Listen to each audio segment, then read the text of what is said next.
قل يا أيها الناس إنما أنا لكم نذير مبين۔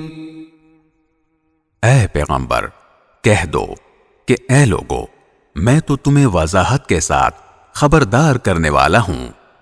فالذین آمنوا وعملوا الصالحات لهم مغفرة ورزق کریم۔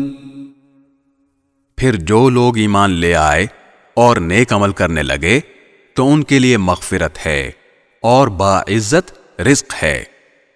والذین سعوا فی آیاتنا معاجزین اولئک اصحاب الجحیم۔ اور جن لوگوں نے ہماری نشانیوں کو نیچا دکھانے کے لیے دوڑ دھوپ کی ہے تو وہ دوزخ کے باسی ہیں۔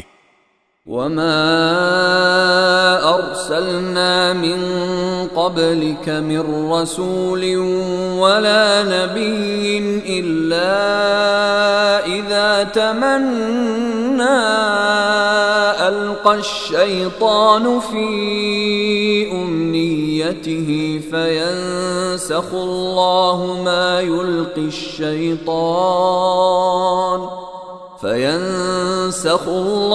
ما يلقي الشيطان ثم يحكم الله آياته والله عليم حكيم۔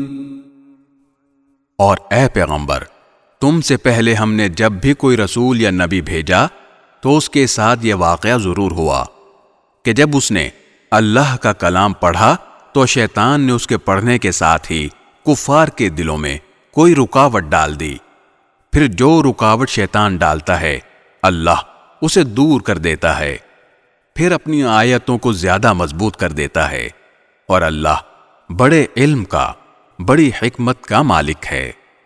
لِيَجْعَلَ مَا يُلْقِي الشَّيْطَانُ فِتْنَةً لِلَّذِينَ فِي قُلُوبِهِم مَّرَضٌ وَالْقَاسِيَةِ قُلُوبُهُمْ وَإِنَّ الظَّالِمِينَ لَفِي شِقَاقٍ بَعِيدٍ۔ یہ شیطان نے رکاوٹ اس لیے ڈالی تاکہ جو رکاوٹ شیطان نے ڈالی تھی اللہ اسے ان لوگوں کے لیے فتنہ بنا دے جن کے دلوں میں روگ ہے اور جن کے دل سخت ہیں، اور یقین جانو کہ یہ ظالم لوگ مخالفت میں بہت دور چلے گئے ہیں۔